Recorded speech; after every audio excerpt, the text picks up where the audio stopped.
The dining room of our suburban Chicago home smelled of roasted garlic and expensive wine, a perfect setting for a public execution. I sat at the head of my own table, watching the candlelight catch the sharp, predatory gleam in the eyes of my wife's closest friends. Brenda swirled her Cabernet, her voice cutting through the ambient clinking of silverware. Diana, honey, I honestly don't know how you stay so energetic.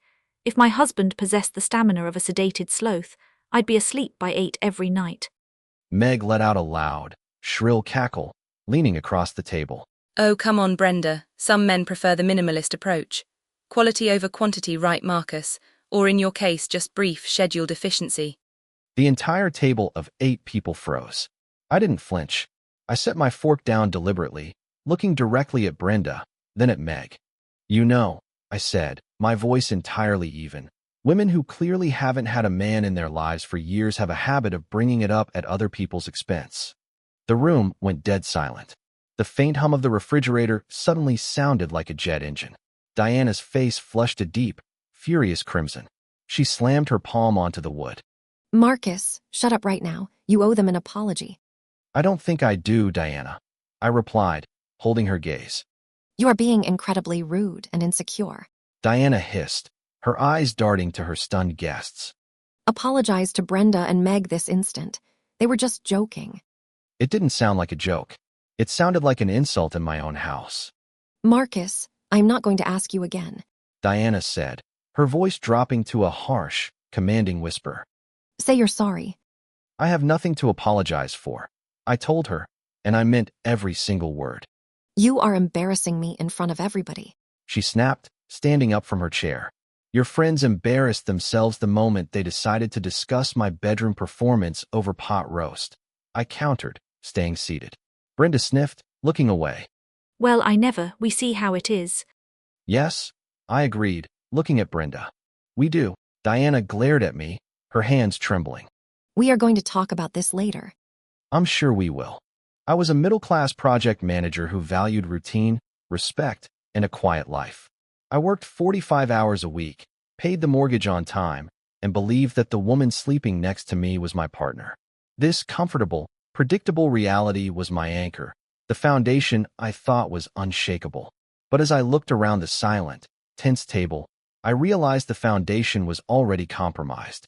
Today's rupture was only the first crack in a deeper break, and the true architectural collapse of my life was about to begin. The front door slammed shut behind the last of our guests, leaving the house in a sudden, ringing silence. I stood in the center of the kitchen, surrounded by the wreckage of the evening. Half-empty wine glasses, stained napkins, and plates covered in cold grease. I picked up a stack of porcelain dishes and carried them to the sink, the clattering sound loud against the quiet. Diana walked in a moment later, her face tightly set as she grabbed an empty platter from the counter. Hey, I said, turning on the faucet to let the hot water run. Why didn't Sophie show up tonight? She was on the guest list, wasn't she? Diana stiffened instantly, her hands locking onto the edge of the platter. She didn't look at me. Why do you care, Marcus? I'm just asking. She's the only one of your friends I actually like. She's normal. Oh, so now she's normal and I'm not. My friends aren't. Diana turned her head sharply toward me, her eyes flashing in the harsh overhead light. If you like Sophie so much, why don't you just go live with her? I blinked, genuinely caught off guard by the venom in her voice as I set a glass down in the sink. What? Where is this coming from? It was a simple question. It's not a simple question. You're sitting there defending her, comparing her to me, comparing her to the people who actually care about me. Diana, that is completely absurd. I asked a basic question about why a guest missed our dinner party while we clear the table. No, you're doing what you always do. You're trying to make me look bad, making it seem like my friends are the problem when you're the one who insulted everyone tonight. Brenda and Meg insulted me first. I just defended myself. Sophie has never done anything like that. Stop talking about Sophie. Diana shouted, slamming the platter down onto the marble countertop with a sharp crack. I am sick and tired of hearing you bring her up like she's some kind of saint. I don't think she's a saint. I just think she has manners, unlike the other two. If you think she's so perfect, go find her. Go see how much she likes you when you're ruining her life too. Ruining your life? Is that what I'm doing by expecting basic respect in my own home? You don't respect anything, Marcus. You just want control. I want a wife who doesn't let her friends treat me like dirt. They were joking. You have no sense of humor, you have no flexibility, and you're turning into a bitter old man. If defending my dignity makes me bitter, then fine. But don't turn this into some crazy conspiracy about Sophie. You're the one obsessed with her. I am not obsessed with her, Diana. This is completely ridiculous. Just stop talking, Marcus, just stop. She grabbed her purse from the stool, turned on her heel, and stormed out of the kitchen. The argument didn't stop when she left the room. It spilled down the hallway, up the stairs, and straight into the bedroom as I followed her to try and talk sense into her. Diana threw insults, brought up ancient, irrelevant grievances, and twisted every word I said into a weapon while I mechanically put away the rest of the silverware. By the time she finally locked herself in the guest room for the night, the clock read 3 a.m. I lay awake in our bed, staring at the ceiling, exhausted and entirely empty. The fight had lasted for hours, draining the last bit of energy out of me, and yet it had answered absolutely nothing. The morning sun filtered through the kitchen window, casting a cold light on the clean countertops, but the heavy atmosphere from last night's argument still lingered in the air. Diana had left for work early without saying a word, leaving the house completely silent. I sat at the table with my morning coffee, staring at my phone. The uneasiness in my chest wouldn't go away, so I finally pulled up Sophie's contact info and hit dial. It rang 5 times, then went straight to voicemail. "Hey, Sophie, it's Marcus," I said after the beep. "Just checking in since we missed you last night. Hope everything is okay. Give me a call when you can." I spent the rest of the day at the construction site, trying to focus on blueprints and concrete pours, but my mind kept drifting. By 5:30 p.m., I was in my truck, driving toward the quiet, tree-lined street where Sophie lived in a small, neat bungalow. Something just felt wrong. I walked up the porch steps and knocked on the front door. It took a long time before the lock clicked. When the door opened a few inches, Sophie stood there, looking pale, tired, and remarkably tense. Marcus, She said, her voice barely above a whisper. what are you doing here? "Hey, I called earlier," I said, taking a step back to give her space. "You missed the dinner party last night, and honestly, things got a little weird. I wanted to make sure you were all right." I'm fine, Marcus. I wasn't feeling well. I had a headache. "Are you sure? You look really exhausted. Did something happen between you, Brenda, and Meg?" Sophie's eyes darted past my shoulder toward the empty street, her grip tightening on the edge of the door. No, nothing happened. I just stayed home. It's not a big deal. "Diana went completely ballistic when I mentioned your name last night," I said, looking closely at her. "She practically accused me of being obsessed with you just because I asked why you weren't there. Are you guys having a fight?" We're not having a fight. Sophie said quickly, her voice cracking slightly. Look, Marcus, I really appreciate you checking in, but I can't do this right now. "Can't do what? Talk to me. Sophie, we've been friends for 3 years. If Brenda and Meg are throwing their weight around again..." They aren't doing anything. She interrupted, her tone sharp with a sudden, anxious energy. Please just drop it. "I'm just trying to understand what's going on. The whole vibe last night was toxic, and now you're standing here shaking." I am just tired, Marcus, that's all. I have a lot on my plate right now. "All right. Is there anything I can do to help?" No. She said, starting to slowly close the door. You need to leave, Marcus. Please, just go home. "Sophie, wait." I have to go. Good night, Marcus. The door clicked shut, and the lock turned immediately. I stood on the porch for a moment, the evening air cooling down around me. I walked back to my truck, completely baffled, and started the engine. As I drove home through the gathering dusk, I tried to rationalize the bizarre encounter. Women's friendships could be incredibly complicated, and it seemed obvious that the 3 of them had fallen out over some petty drama, dragging Diana's mood down with it. I decided to leave it at that, assuming time would iron things out, completely unaware of the trap already closing around me. Did you really like Sophie that much that you decided to visit her? Look, it wasn't even about liking her in some romantic way. She was just the only sane person in that entire circle of friends. After the absolute circus at my dinner table the night before, and then Diana completely blowing up at me just for mentioning her name, my gut told me something was seriously wrong. I went over there as a friend because I genuinely thought Brenda and Meg were icing her out or playing some kind of twisted game with her, too. The humid heat of late summer slowly bled into the crisp, bitter winds of an Illinois autumn, and with the changing season, the temperature inside our home dropped to absolute zero.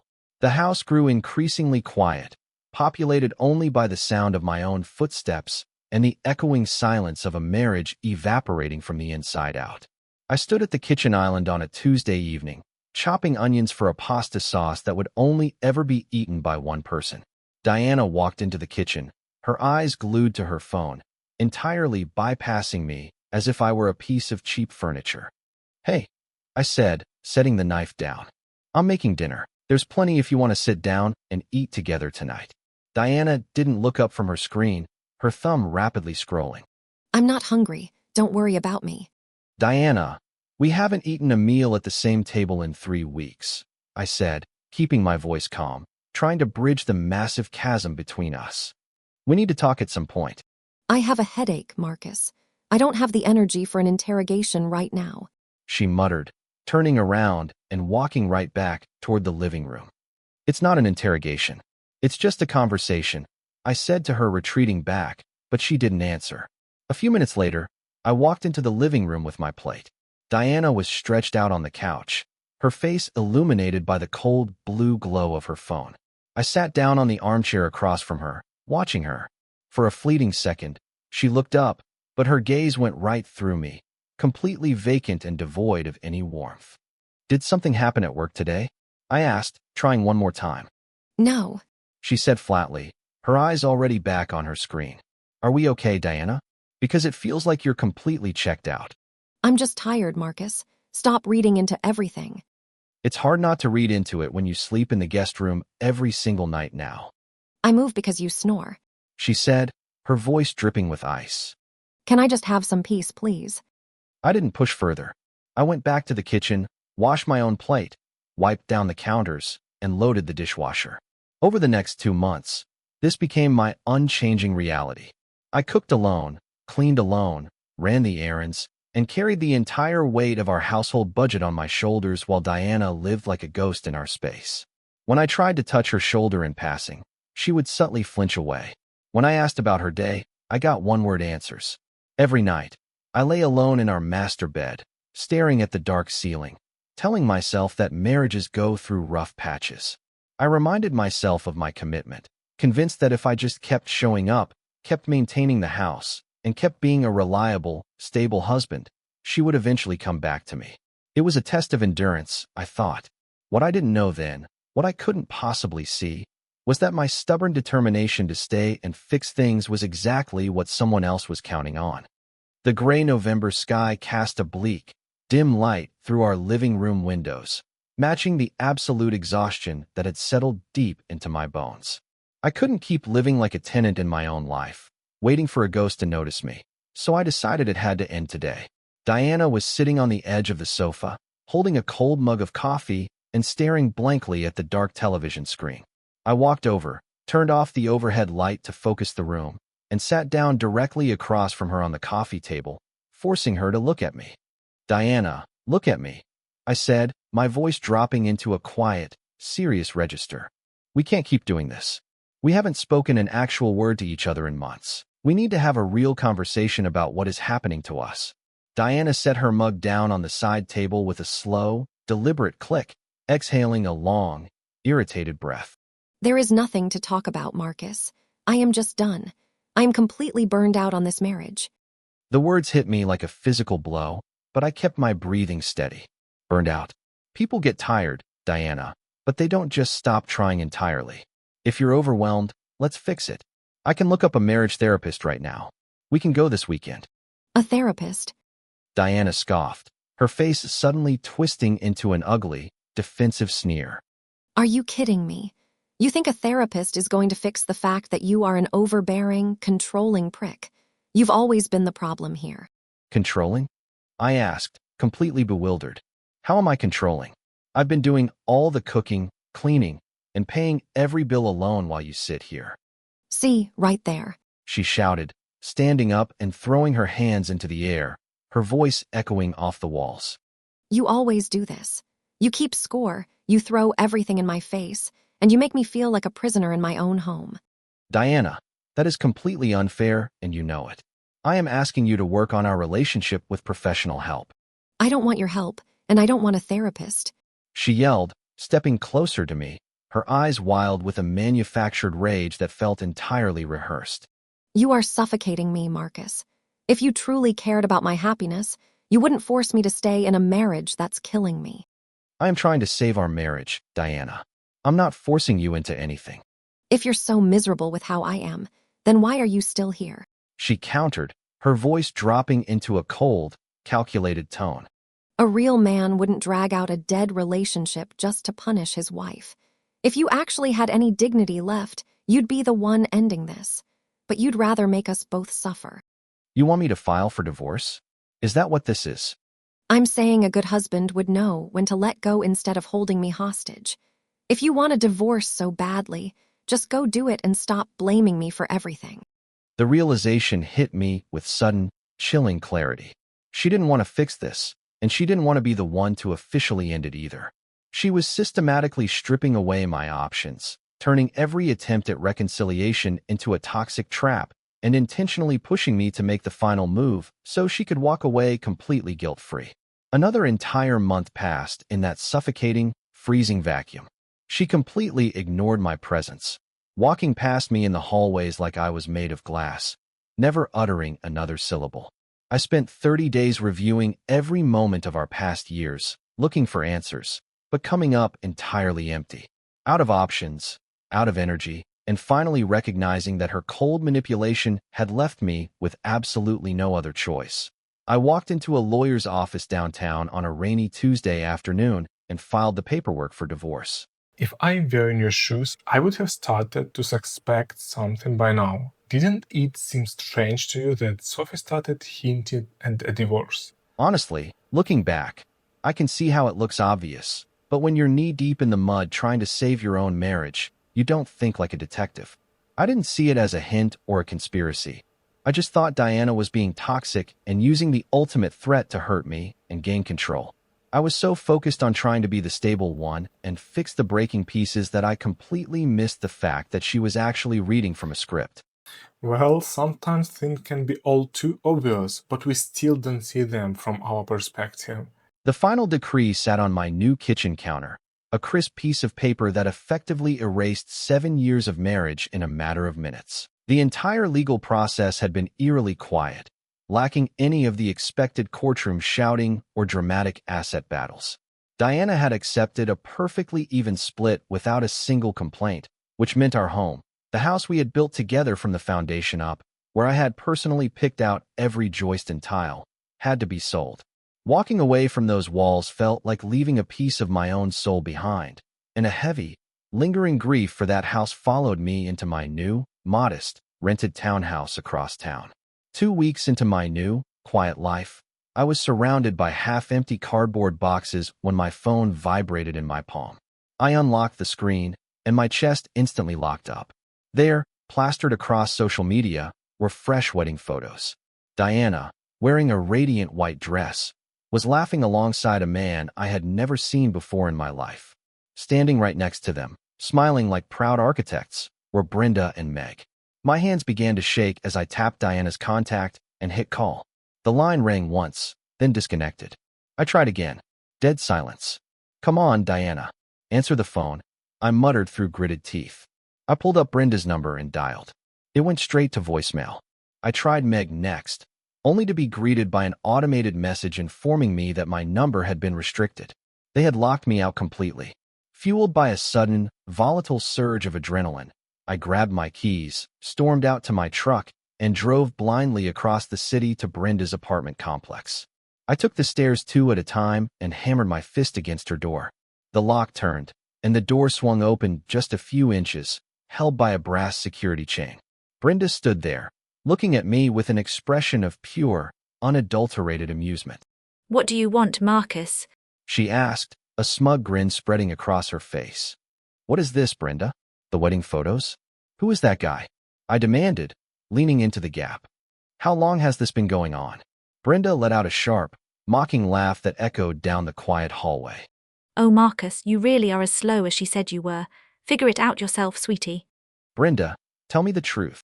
Go home, loser. She scoffed, and before I could move, she slammed the heavy wooden door shut right in my face. The deadbolt clicked into place. I stood in the dim hallway, the sound of her laughter still ringing in my ears, feeling completely hollowed out. I walked back down to my truck, my mind racing through the fragments of the past year.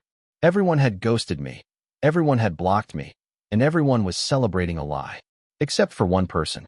I pulled out my phone, scrolled past the names of the people who had just destroyed my reality, and stopped on the only contact I had left. I tapped Sophie's name. The neon sign of a nearby gas station buzzed in the damp night air, casting a flickering hum over the quiet suburban street as I pulled my truck up to Sophie's small bungalow. My chest felt incredibly tight, the heavy, uneven idle of the engine matching the frantic, chaotic pacing of my own thoughts as I walked up the wooden porch steps and hammered my fist firmly against the glass. The door opened slowly, throwing a thin slice of warm yellow light across my face. Sophie looked at me, saw the absolute, raw devastation written in my eyes, and stepped aside without a single word, letting me into her quiet, dimly lit living room. You saw the photos on social media, didn't you? She asked softly, closing the door behind me and leaning against it. Who is he, Sophie? I turned around, my voice trembling violently with a volatile mix of deep exhaustion and burning rage. Who is that man standing in the wedding pictures next to my wife? Tell me his name. Sophie took a deep breath, looking down at the pattern on the rug for a long, agonizing pause before she finally found the courage to look up at me. His name is Greg. Diana has been seeing him for over a year, Marcus. The whole time you were cooking alone in that kitchen, cleaning up after her, and breaking your back trying to save your marriage. She was spending her afternoons with him. A year. The word felt like dry ash in my mouth. And the divorce? The sudden, quiet split of the house we built? Why didn't she fight me for anything?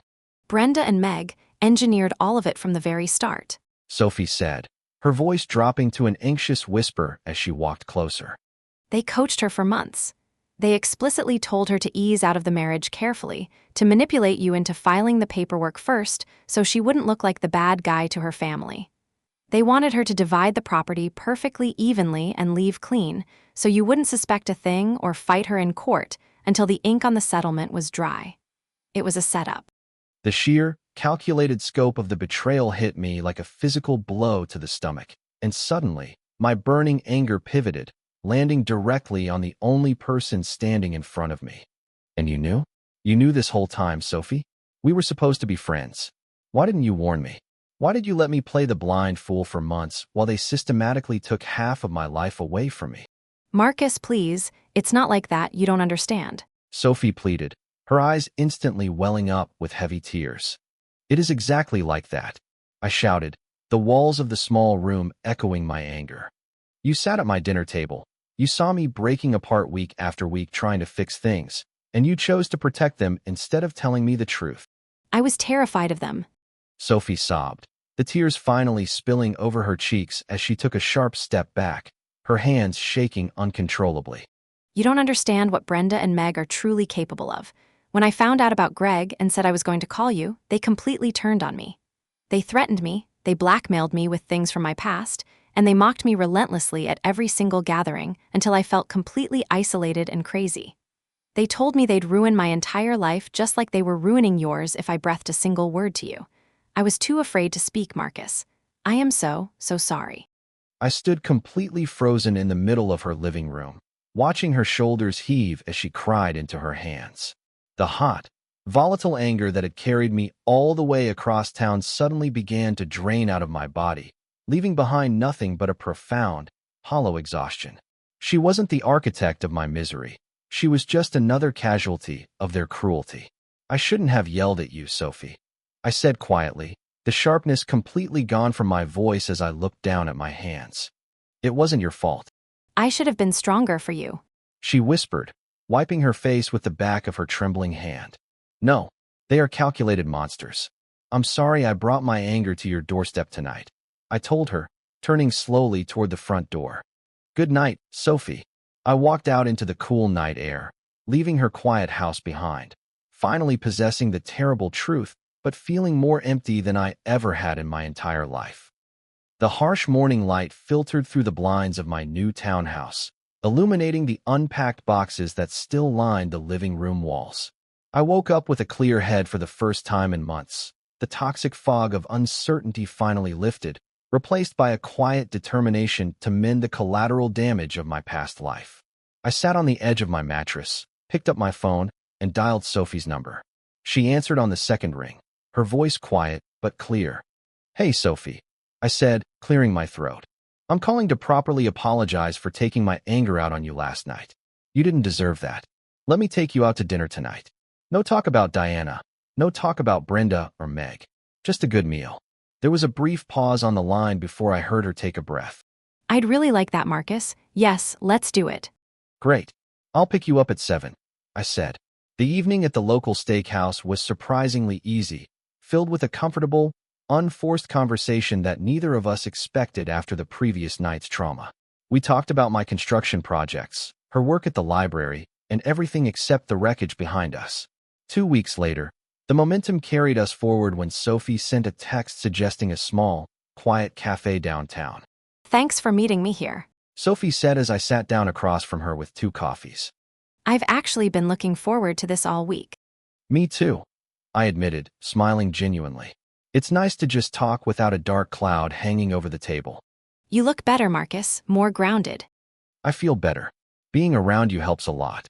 We stayed at the cafe until closing time, the conversation flowing so seamlessly that when the barista started stacking chairs, neither of us wanted the night to end. "Do you want to get out of here?" I asked as we walked out into the cool evening air. "Maybe head back to my place? It's still a bit of a mess with the boxes, but the coffee is free."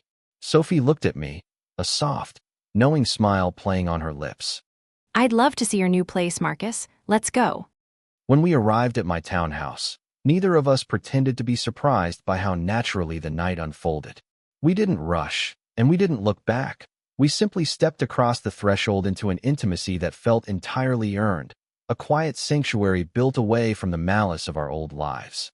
What I didn't know as I finally fell asleep with her beside me was that the very next morning would bring a massive complication I hadn't planned for.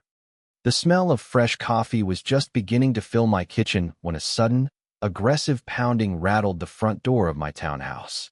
I frowned, setting down my mug, completely caught off guard by the frantic, chaotic noise at such an early hour. I unlocked the door and pulled it open, only to find Diana standing on my porch, her hair disheveled, her makeup smeared, and her eyes wide with a frantic, desperate energy. Marcus, thank God you're here. She said, trying to push her way inside. We need to talk right now. Everything is a complete mess. "Diana, what are you doing here?" I asked, blocking the entryway with my arm. "We have nothing left to talk about. The divorce is final." No, you don't understand, Marcus. You have to listen to me. Before she could finish her sentence, the bathroom door down the hallway clicked open. Sophie stepped out into the corridor, fully dressed, her posture remarkably calm and rigid. She walked right up next to me, looked Diana dead in the eye, and crossed her arms. There's nothing to talk about here, sweetie. Sophie said, her voice dripping with ice. Diana's face instantly twisted into a mask of pure, unadulterated rage as she looked between the two of us. You backstabbing, pathetic little cunt. I knew it. You've been waiting like a desperate dog to slide into my house and my husband. "Get out of my house, Diana," I said, stepping forward to force her back onto the porch. Get out of your way. Diana screamed, her eyes flashing wildly with an unhinged, animalistic fury. With a sudden, violent surge of adrenaline, Diana shoved past me with all her weight, her hands slamming hard into my chest. The unexpected force caught me completely off balance on the slick hardwood floor. I tripped over an unpacked box, lost my footing entirely, and went down hard, my head striking the drywall with a sickening thud before I slid heavily to the floor. My vision blurred instantly, a dull, throbbing ache radiating through my skull as I struggled to find my bearings. From my position on the ground, the world felt distant and slow, but the sound of their voices was piercingly loud, filled with a raw, vicious jealousy that completely transformed them. Don't you dare touch him, you miserable piece of shit. Sophie yelled, her voice cracking with fierce protectiveness as she stepped over me, her face inches from Diana's. You want a piece of me, Sophie. Come on then, you fake parasite. Diana shrieked, her claws coming up, her breathing heavy and ragged. You stole him because you could never find a man of your own. You goddamn whore. He wasn't yours anymore. You threw him away for a lie, you opened your legs for Greg for a year, and now you're mad because someone actually values him. You're a fucking joke, Diana. Shut your mouth. I will tear that smug look right off your face. You think you won. You're just getting my leftovers. Your leftovers. He's 10 times the man you ever deserved, and you're just a broken, jealous wreck who ruined her own life. You ruined it. You told him, didn't you? You ruined my life, you fucking shit. Get the hell out of this house before I throw you out myself. Sophie roared, her hands balling into fists, stepping directly into Diana's space with a bloodthirsty intensity. The two of them went at each other ruthlessly, curses flying back and forth, their voices cracking under the sheer emotional strain of the confrontation. I sat there against the wall, blinking rapidly, trying to clear the fog from my eyes, but my reflexes were coming back much slower than I would have liked. The argument escalated by the second, the physical tension between them taut as a wire, teetering dangerously on the absolute edge of a violent, physical brawl while I fought to finally stand up. The ringing in my ears finally began to fade, replaced by the reality of the two women screaming at each other over my head. I placed my palm flat against the floor, pushed myself up, and ignored the sharp throb behind my eyes as I balanced my weight. I walked over to Sophie, stepping squarely between them, and firmly placed my arm around her shoulder. She was trembling with pure adrenaline, but as my weight anchored her, she drew a deep breath. I looked directly at Diana, my expression deadpan. "Get out of my house, Diana," I said, my voice entirely flat. "Right now." Diana stared at my arm around Sophie, and suddenly, the unhinged rage melted away, leaving her face pale and hollowed out. Her carefully constructed composure cracked completely, her lips trembling as she sank against the entryway wall. Greg took everything, Marcus. She whispered, her voice cracking as a single tear cut through her smeared makeup. He cleaned out the entire joint account, every single dollar from the sale of our house. It's all gone. I didn't say a word. I just kept my arm around Sophie, watching her. He left last night. Diana sobbed, covering her face with her hands. He didn't go alone. He took Meg with him.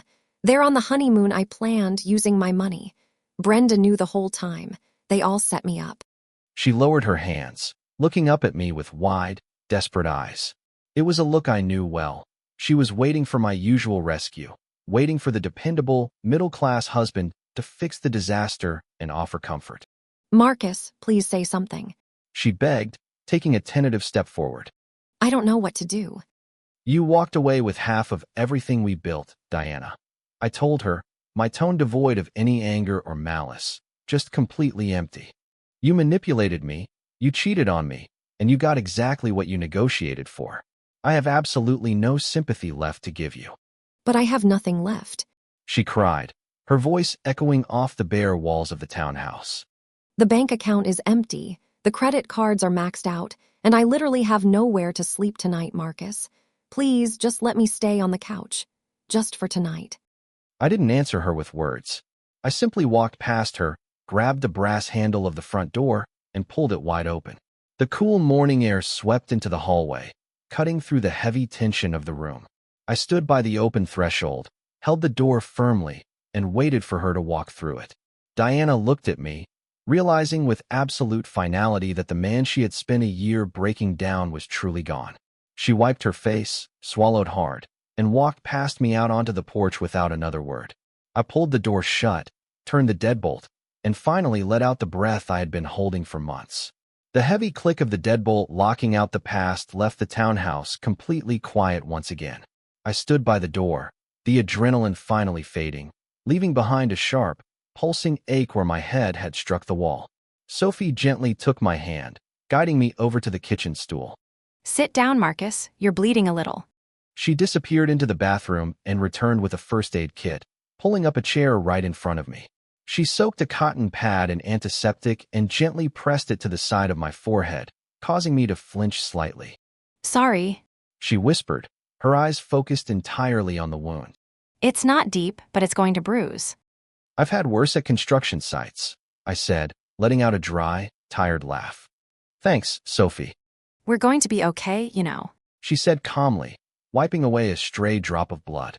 All of it is out in the open now. No more secrets, no more ghosts.